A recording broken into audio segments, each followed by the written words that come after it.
이제 베라카에서 섬기시는 분들은 뭐 프로도 아니고 음악을 전공하신 분들도 아니세요. 근데 그냥 순수한 마음, 하나님을 사랑하고 뭐라도 하나님께 드리고 싶으셔서 여기서 배워서 조금씩 배워서 또 집에서 연습하시고 이렇게 나와서 하시는 모습이 너무 아름답습니다. 그래서 우리 뜨거운 박수, 격려의 박수 한번 보내주시고요.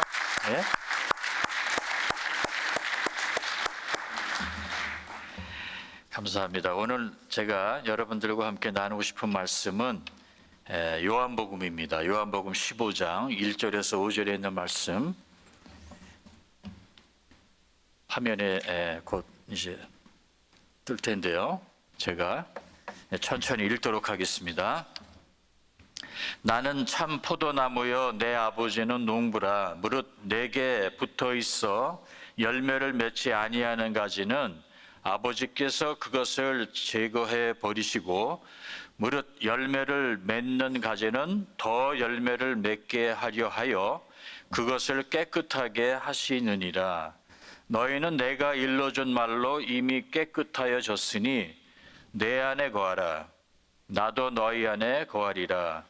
가지가 포도나무에 붙어 있지 아니하면 스스로 열매를 맺을 수 없음같이 너희도 내 안에 있지 아니하면 그러하리라. 나는 포도나무요 너희는 가지라. 그가 내 안에 내가 그 안에 거하면 사람이 열매를 많이 맺나니 나를 떠나서는 너희가 아무것도 할 수 없습니다. 아멘.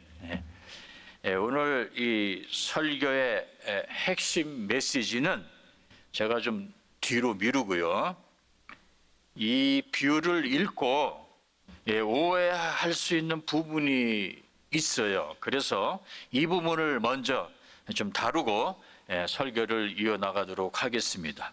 자, 이 비유에서 성도님들이 종종 혼란을 느끼고 마음속에 질문을 생기게 하는 대목이 있습니다. 바로 농부이신 하나님이 열매를 맺지 않은 가지는 제거해 버리신다라는 이 대목입니다. 자, 주님은 참 포도나무이시고 우리는 다 가지라고 해놓고 열매 없는 가지를 제거한다고 하니, 이 말은 구원받은 자가 열매가 없으면은 구원을 잃어버린다는 뜻인가? 이런 의문이 생기게 된다는 것입니다. 그래서 요한복음 15장 포도나무 가지의 비유를 들고 설교를 하면은 성도님들 가운데 반드시 이런 반응이 나와요. 목사님, 제가 혹시 잘려나가는 가지 아닙니까? 특히 믿음이 아직 연약한 성도 또는 오히려 더 진지한 성도일수록 더 불안해하고 두려워합니다. 결론부터 말씀드리자면은 이 비유에서 등장하는 가지치기는 구원 상실을 말하는 것이 아닙니다. 그보다 열매 맺는 성도의 이 성화, 훈련에 대하여 지금 언급하고 있는 거예요. 이 부분을 먼저 짚고 넘어가도록 하겠습니다. 자, 본문에 의하면 농부이신 하나님이 포도나무 가지를 손보는 작업은 두 가지입니다. 본문을 다시 한번 읽어볼게요. 자, 보니까 내게 붙어있는 열매를 붙어있지만 열매를 맺지 아니하는 가지는 아버지께서 그것을 제거하고, 열매를 맺는 가지는 더 많은 열매를 맺기 위해서 깨끗하게, 즉 가지치기를 하신다, 이렇게 말씀을 하셨어요. 자, 본문은 이 참포도 나무이신 예수님께 붙어 있는 가지를 두 부류로 구분을 하죠. 첫째는 열매를 맺지 아니하는 가지가 있고, 둘째는 열매를 맺는 가지가 있다는 거예요. 본문에 근거해서 우리가 추론해 볼 수 있습니다. 그리고 이 열매 맺지 아니하는 가지는 하나님께서 제거해 버리고, 열매 맺는 가지는 더 열매를 맺게 하려고 가지치기를 하신다는 겁니다. 그러므로 두 가지의 작업을 하나님이 하세요. 하나는 가지 제거, 또 하나는 가지 치기입니다. 자, 여기서 열매 없는 가지는 무슨 가지인가? 포도나무에 붙어 있는 거는 같은데 포도라는 열매를 맺지를 못해요. 그러니까 이거는 진짜 포도나무 가지가 아니라는 증거입니다. 단순히 열매가 작은 것이 아니라 포도라는 열매 자체를 맺지를 못하는 가지예요. 왜냐하면 참 포도나무인 주님과 연합한 가지인 성도는 그 생명의 그 진액이 그 안에 흐르고 있기 때문에 영적 수분과 양분을 공급받아 열매를 맺지 않을 수가 없습니다. 그러므로 포도라는 열매가 없는 이 가지는 진짜 포도나무 가지가 아니라는 거예요. 나무의 영양분을 빨아먹고 기생하는 덩굴선 아니면 헛가지입니다. 진짜 포도나무 가지가 아니기 때문에 이 가지에는 포도가 열리지 않습니다. 간혹 포도 비슷해 보이는 게 그 가지 끝에 열릴 수는 있어요. 그러나 그 열매가 포도는 아닙니다. 자, 짧은 영상 하나 볼까요? 자, 가지가 두 개예요. 같은 포도나무의 가지인데 어떻게 이게 열매를 맺나 봅시다. 네. 자, 이쪽에 있는 포도는 진짜 포도예요. 진짜 아주 풍성한 포도송이입니다. 옆에 있는 거는 포도 비슷한데 아니에요. 가시가 있어요. 네? 그래서 이거는 먹으면 안 돼요. 독이 있어요. 그 때문에 가지를 우리가 구분을 하는데 결국은 그 가지에서 어떤 열매가 열리는가. 포도나무라면은 당연히 포도송이가 열려야 되겠죠. 근데 이상하게 다른 게 열렸다면은 그 가지는 포도나무 가지가 아니라는 뜻이에요. 이것은 제가 내린 추론이 아니라 마태복음 7장에 예수님께서 이미 그렇게 말씀을 하셨어요. 뭐라고 말씀하셨냐면은 그들의 열매로 그들을 알지니 이렇게 말씀하시고는 가시나무에서 어떻게 포도를 따겠느냐, 이게 예수님이 하신 말씀이세요. 우리가 흔히 이런 말 하죠. 같은 물을 마셔도 소가 마시면 우유가 되고 뱀이 마시면 독이 된다, 뭐 이런 말 있지 않습니까? 비슷한 이치입니다. 열매로 그 가지가 어떤 가지인 줄을 우리가 알 수 있다는 거예요. 그래서 수확 때 포도가 열리지 않는다면 그 가지는 포도나무 가지가 아닙니다. 이 가지가 바로 불신자들입니다. 생명력이 없는 가지, 포도라는 열매를 맺을 가능성이 없는 가지들이에요. 그래서 이런 가지들은 포도나무의 기생에서 영양분을 빼앗을 수는 있어요. 그러나 포도나무 가지는 아닙니다. 포도나무 가지라면 작든 크든 반드시 늦 여름이나 초가을에 포도라는 열매를 맺게 돼 있습니다. 그러므로 농부는 바로 이런 가지를 제거해 버리는 거예요. 겉으로는 신앙생활을 하는 것처럼 보이고 또 교회에 나와서 교인들과 어울리기도 하지만 실제로는 그리스도와 연결되어 있지 않은 명목적 신앙인입니다. 종교인입니다. 디모데후서 3장 5절에 경건의 모양은 있으나 경건의 능력을 부인하는 종교인이에요. 가룟 유다처럼 말입니다. 3년 반 동안 참포도나무이신 예수님께 붙어는 있었으나 그는 열매를 맺지 못한 가지였습니다. 진짜 포도나무 가지인 줄 알았는데 나중에 보니까 포도나무 가지가 아니었던 것이에요. 그래서 그는 결국 떨어져 나간 겁니다. 여러분, 마태복음 13장에 예수님이 드신 가라지와 곡식의 비유 아시죠?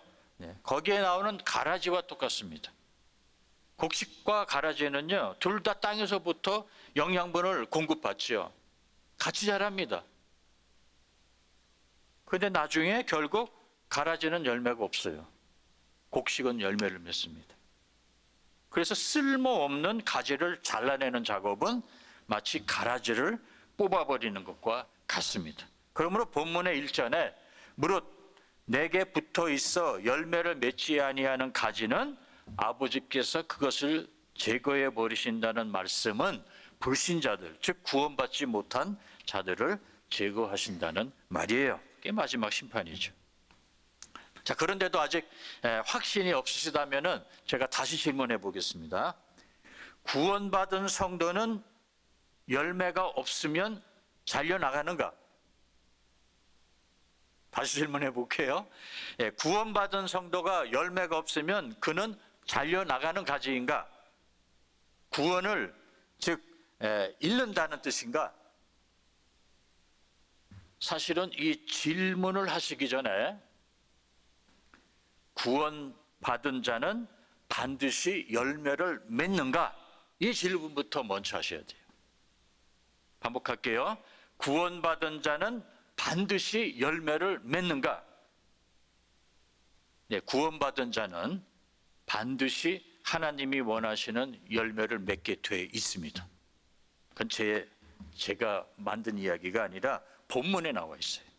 본문에 요한복음 뭐라고 나왔습니까? 나는 포도나무요, 너희는 가지라. 그가 내 안에, 내가 그 안에 거하면 무엇을 맺는다고요? 열매를 맺는다고 나와 있어요. 그 때문에 구원받은 성도는 하나님이 원하시는 열매를 반드시 맺게 돼 있습니다. 다만 차이가 있다면은 그가 내 안에, 내가 그 안에 거하는 그 연합의 밀도에 따라 열매의 크기와 양이 다를 수가 있어요. 어떤 가지는 더 크고 단 포도를 맺고, 어떤 가지는 좀 알이 작고 덜 단맛이 나는 포도를 맺을 수 있다는 말이에요. 그렇지만 열매가 적다고 해서 잘려나가는 것은 아닙니다. 구원받은 성도는 때로 연약할 수 있어요. 넘어질 수도 있어요. 한동안 열매가 안 보일 수도 있습니다. 그러나 하나님은 그들을 절대 버리시지 않습니다. 오히려 다듬으시죠. 상한 갈대를 꺾지 아니하시며 꺼져가는 심지를 끄지 아니하신다고 하지 않습니까? 그래서 더 많이 열매를 맺으라고 하나님이 가지치기를 하시는 겁니다. 즉 하나님은 적게 열매 맺는 가지를 버리는 것이 아니라 더 열매 맺도록 다듬으시는 거라는 거예요. 이게 바로 가지치기입니다. 그래서 가지치기의 핵심은 구원 박탈이 아니라 성화의 과정을 촉진하는 역할을 합니다.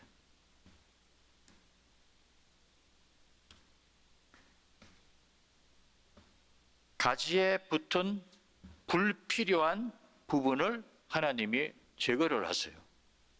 그러므로 가지치기는 구원을 빼앗는 것이 아니라 구원을 받은 가지를 더 열매 맺게 하기 위한 하나님의 사랑의 손길이에요. 자, 여기까지 말씀을 정리해 보겠습니다.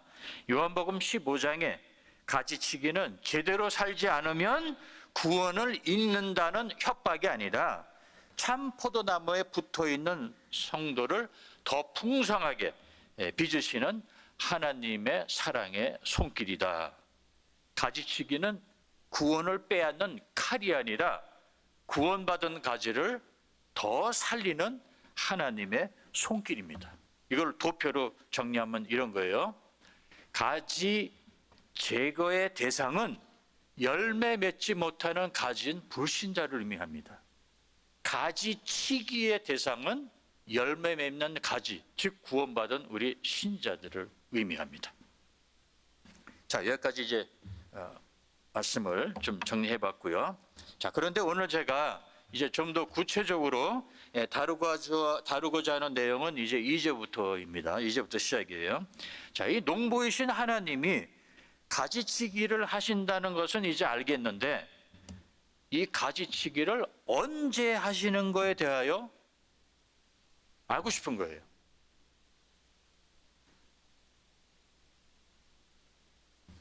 자, 열매가 많은 가지와 열매가 적은 가지를 구분해서 가지치기를 하려면은 아무래도 포도송이가 이게 가지에 주렁주렁 열려 있을 늦 여름이나 초 가을에 해야 되는 거 아닙니까?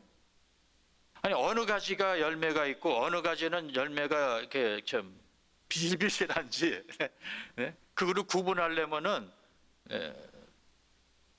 수학 때 해야 되는 것이 맞지 않습니까? 저처럼 농사에 대해서, 특히 포도 농사에 대해서 아무것도 모르는 사람이라면은 이렇게밖에 생각할 수 없어요. 그런데 실제 농부는 추운 겨울에 포도나무 가지치기를 한답니다. 포도나무 가지치기는 잎도 없고 아무런 열매도 없고 그냥 앙상한 가지만 남는 겨울에 한답니다. 짧은 영상을 보실까요? 자, 겨울에 포도나무 가지예요. 열매도 없고 잎도 없어요. 이때 농부가 가지치기를 합니다.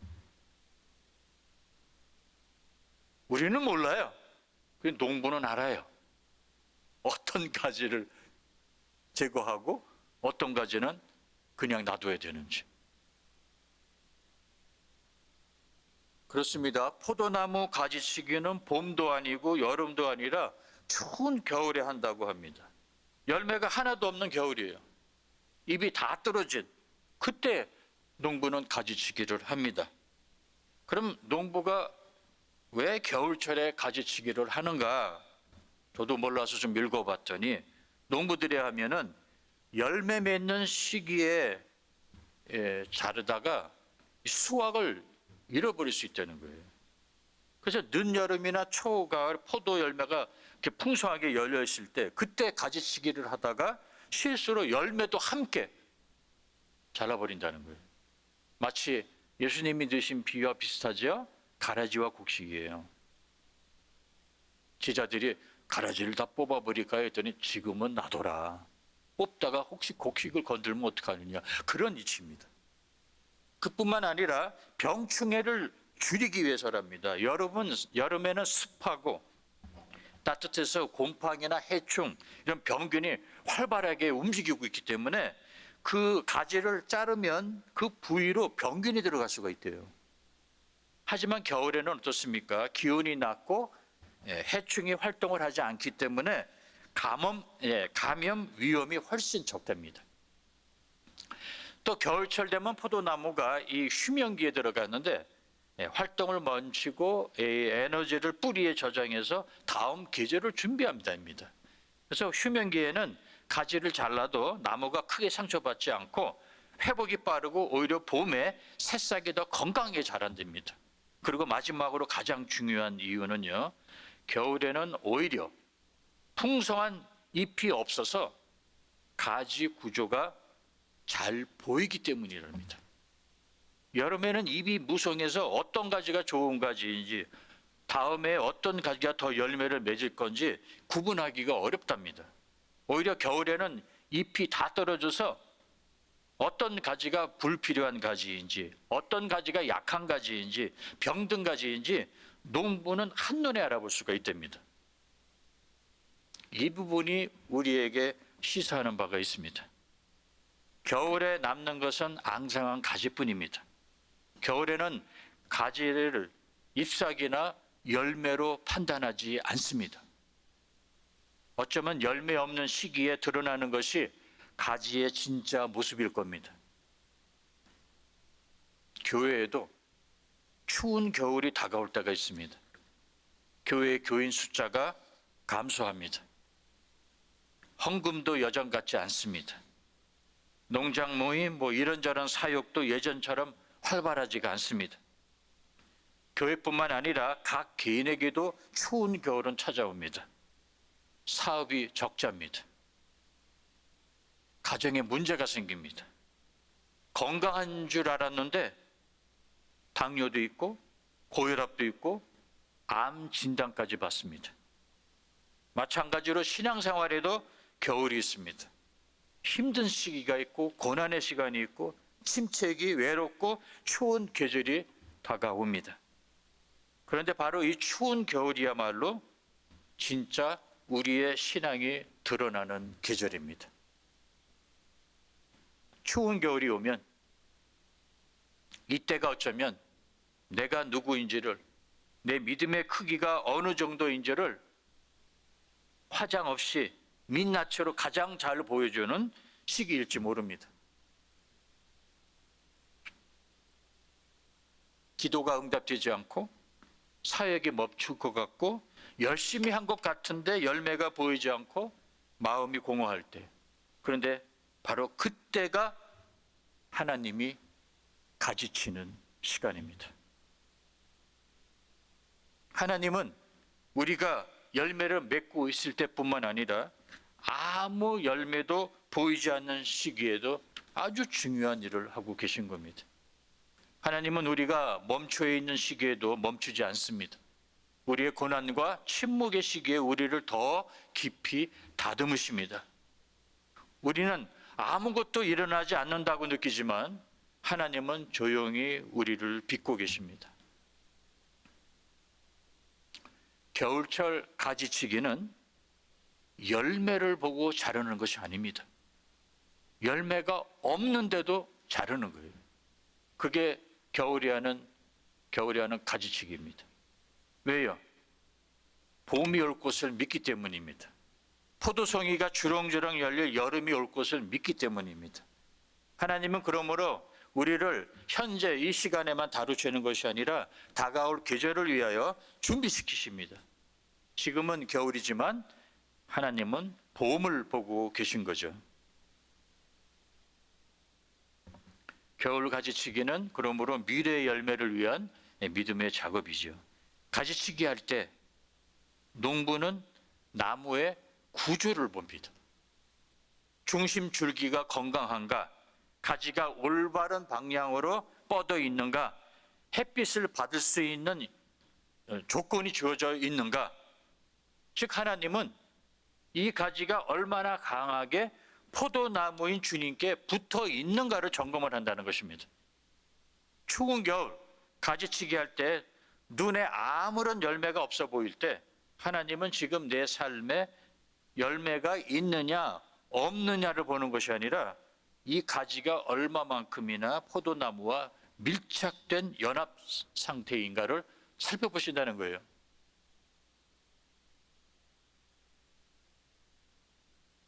잘 나갈 때는 다 믿음이 좋아 보이잖아요. 그런데 역경 속에서 그때 본인의 참 모습이 드러나지 않습니까? 그런데 이 가지치기는요, 아픕니다. 한 부분이 잘려나가는 아픔, 아쉬움, 고통이 있습니다. 더 줄어드는 것 같고, 더 잃은 것 같고, 황량해 보입니다. 하나님, 왜 나에게서 이것을 빼앗아 가십니까? 마치 그나마 남은 것마저도 빼앗기는 느낌이 듭니다. 성도님, 하나님이 무엇을 가지치기 하셨습니까? 그게 건강이 될 수도 있고요, 물질이 될 수도 있습니다. 그런가 하면 그동안 나도 모르게 내 안에서 자란 교만도, 욕심도 될 수 있습니다. 하지만 겨울에 그 잘림이 없으면 여름에 풍성한 열매를 맺지 못합니다. 포도나무는요, 그냥 놔두면 가지가 무성해집니다. 근데 잎이 많아지고 넓게 퍼지고 보기는 풍성해도 그것이 반드시 열매도 많다는 보장이 없다는 것이에요. 오히려 가지가 너무 많으면 양분이 분산되고 열매가 작아지고 당도도 떨어지고 병충해가 생겨요. 그래서 농부는 잘라내는 겁니다. 하나님은 우리의 삶에서 열매를 방해하는 것을 가지치기 하시는 겁니다. 혹시 요즘 성도님이 연성님의 인생이 겨울 같지 않습니까? 열매가 보이지 않습니까? 잎이 다 떨어진 것 같습니까? 공허하고 조용합니까? 추운 겨울이 온 겁니다. 그렇다면 질문은 이거예요.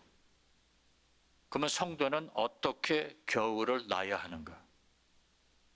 예수님의 답이 바로 이겁니다. 본문에 나와 있어요. 저를 따라해 보시기 바랍니다. 내 안에 거하라. 이 예수님이 하신 말씀이에요. 그렇습니다. 겨울 신앙의 핵심은 열매가 아니에요. 겨울은 열매가 맺혀지지 않습니다. 겨울 신앙의 핵심은 거함입니다. 거함. 내 안에 거하라. 그런데 좀 이상하지 않습니까?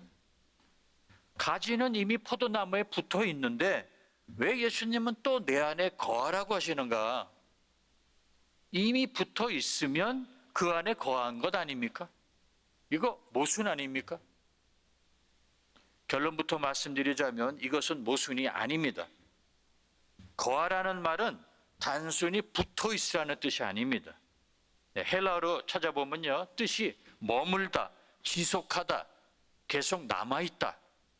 즉, 한 번 붙는 것이 아니라 계속 붙어 있는 상태를 의미합니다. 그것도 역동적으로 붙어 있는 상태.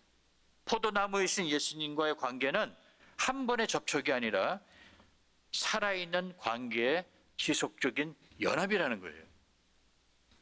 실제로 포도나무들도 그렇지 않습니까? 붙어 있다고 모든 가지가 똑같이 열매 맺는 것은 아니에요. 어떤 가지는 햇빛을 잘 받고 어떤 가지는 이 안쪽에 가려져서 햇빛을 제대로 못 받아요. 어떤 가지는 양분을 잘 공급을 받고 어떤 가지는 그 이런저런 이유 때문에 이 공급망이 막혀져서 가지 자체가 제대로 열매를 맺지 못해요. 그래서 똑같은 가지들인데도 열매의 양과 질이 다릅니다. 여러분, 같은 포도나무에서 딴 포도송이인데도요, 어떤 포도송이는 더 크고 달고 어떤 포도송이는 알도 작고 덜 단 것이 있지 않습니까? 영적으로도 마찬가지라는 거예요. 모든 성도가 주님께 속했지만 어떤 성도는 깊이 거하여 풍성한 열매를 맺고 어떤 성도는 피상적으로 거하여 작은 열매를 맺기도 한다는 것입니다. 성도는 구원받아 주님께 속했지만 그 관계를 누리고 유지하는 것은 날마다 우리가 지켜야 할 신앙이죠. 예를 들자면 결혼식은 한 번이지만 결혼 생활은 매일입니다. 그러므로 내 안에 머물라라는 예수님의 말씀은 결혼식이 아니라 결혼 생활을 의미하는 겁니다. 그러므로 내 안에 거하라는 뜻은 구체적으로 말씀 읽기, 기도하기, 선행, 이 모든 것을 중단하지 말고 계속 이행하라는 뜻이죠. 포도나무가 가지에게 이렇게 말하는 것 같아요. 너희는 이미 내게 속해 있지만 더 단단히 내게 붙어 있어서 너희 속에 생명이 흐르게 하라. 그래서 열매를 풍성히 맺는 가지가 되라. 혹시 성도님은 지금 추운 겨울을 나고 계십니까? 앙상한 가지만 남고 열매가 없으십니까? 걱정하지 마십시오. 걱정 안 해도 되는 이유가요, 지금 추운 겨울을 나고 있는 성도님에게 하나님은 열매를 요구하지 않습니다.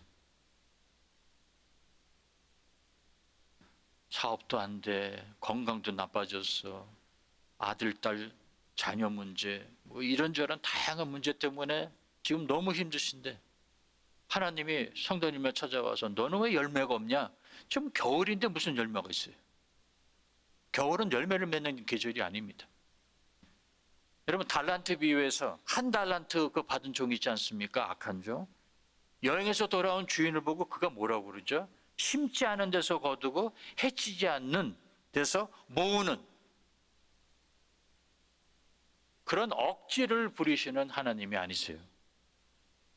겨울에 하나님은 성도님에게로부터 열매를 요구하지 않습니다. 그러면 겨울에 우리는 무엇을 해야 되는가? 하나님이 추운 겨울에 요구하는 것은 딱 한 가지예요. 조금 전에 읽어드린 그 말씀이에요. 떠나지 말라. 붙어 있으라는 거예요. 성도 여러분, 겨울의 가장 큰 믿음은 무언가를 해내는 것이 아니라 주님께 붙어 있는 겁니다. 참포도나무에 계속 붙어 있는 거예요. 꾸준하게 자기 자리를 지켜내는 겁니다. 그래서 오늘 설교 제목을 겨울은 떠나는 계절이 아닙니다로 제가 잡아보는 거예요. 겨울은 떠나는 계절이 아닙니다. 암과 각종 질환으로 고통 가운데 계신 성도님, 경제적인 어려움으로 근심하고 계신 성도님, 가정과 자녀 문제로 마음 아파하고 계신 성도님, 성도님은 지금 인생의 신앙의 추운 겨울을 지나고 있는지 모릅니다. 그러나 겨울은 주님을 떠나는 계절이 아니라 참포도나무이신 주님께 더 붙어 있어야 하는, 주 안에 더 머물러 있어야 하는 계절입니다. 겨울은 가지치기의 은혜를 받아들이는 계절입니다. 열매가 많을 때만 하나님이 우리와 가까이 계셔서 역사하시는 것이 아니라 오히려 열매가 없는 이 추운 겨울에 하나님은 저 멀리 계신 것이 아니라 오히려 더 가까이서 성도님을 돌보고 계신 겁니다. 그러므로 신앙의 인생의 추운 겨울이 올 때 그것을 하나님이 나를 버리셨다. 이제는 끝이다. 그렇게 해석하시는 것이 아니라 하나님이 지금 더 열매 맺게 하려고 나를 다듬고 계시는구나. 이렇게 받아들이는 것이 바로 겨울을 나는 신앙인의 고백입니다. 겨울은 자포자기하는 시간이 아니라 자신을 돌보고 성찰하는 시간입니다. 겨울은 외적 열매 점검이 아니라 내적 가지 점검을 하는 시간입니다. 다시 말씀드리지만 가지치기는 아픕니다. 왜냐하면 하나님이 잘라내시는 것은 대개 우리가 안 빼앗기려고 붙잡고 있는 것들이기 때문이에요. 하나님이 더 이상 축복하지 않는다고, 나를 버렸다고 자포자기하고 신앙을 버리고 교회를 떠나고 싶은 충동을 느낄 수 있어요. 이상한 일 아닙니다. 믿음이 약해서 꼭 그런 것은 아니에요. 왜? 추운 겨울에 가지치기가 너무 아프기 때문이에요. 근데 하나님도 그것을 아신다는 겁니다. 그래서 예수님이 이미 포도나무에 붙어있는 가지들에게 자포자기 하지 말라고, 우울해하지 말라고, 정신 차리고 내 안에 거하라고 말씀하시는 거예요. 포도나무인 주님이 가지인 우리들에게 하시는 이 소리를 들을 수 있어야 합니다. 주님은 성도님이 떠나고 싶어 하실 그 순간을 너무나도 잘 아시고 계시기 때문에 더 꽉 붙어 있으라고 이 말씀을 하신 거예요. 내 안에 거하라. 성도님, 이것 하나는 꼭 기억하시기 바랍니다. 겨울이 왔다고 해서 하나님이 떠나신 것이 아닙니다. 겨울은 떠나는 계절이 아니라 하나님이 가지치기 하시는 계절입니다. 지금 성도님의 삶에 겨울이 왔어도, 겨울 같아도 하나님은 멀리 계시지 않습니다. 더 가까이서 지금 일하고 계세요. 그렇다면은 하나님의 가지치기를 하시는 동안 우리는 무엇을 해야 되는가? 하나님의 가지치기에 순종하는 거죠. 주님께 자신을 전폭적으로 맡기는 겁니다. 아, 하나님이 가지치기를 시작하셨구나. 이렇게 받아들이는 순간 겨울은 절망이 아니라 은혜가 됩니다. 겨울이 끝이 아니라 봄을 준비하는 하나님의 손길이라는 것을 알게 되는 것이죠. 사랑하는 연합교회 성도 여러분, 구체적으로 말씀드리자면요, 겨울에는 이렇게만 하시면 됩니다. 이 정도면 돼요. 자, 우리가 예배를 영과 진리로 드리는 것이 가장 이상적이에요. 그렇죠? 그런데 그렇게 완벽하게 드리지 못해도 주일날 교회에 오셔서 항상 앉던 자리에 앉으면 돼요. 그러다 보면요, 영과 진리로 예배를 드릴 봄이 찾아옵니다. 간절하고 애절한 개인 기도가 없어도 좋으니까 예배에 나오셔서 우리 사도신경으로 또 한번 다른 성도님들과 신앙 고백을 하는 겁니다. 혼자 있지 않고 공동체 안에 거하는 겁니다.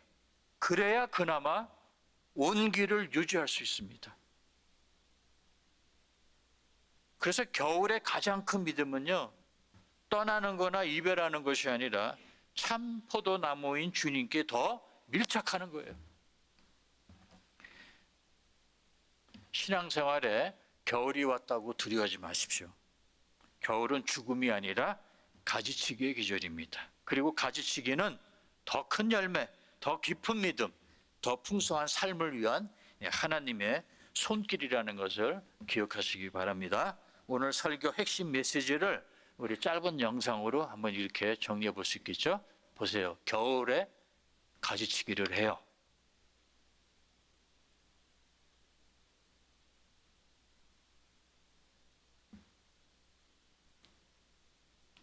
그러나 여름, 초가을, 가지마다 풍성한 포도송이가 열리는 계절은 반드시 옵니다.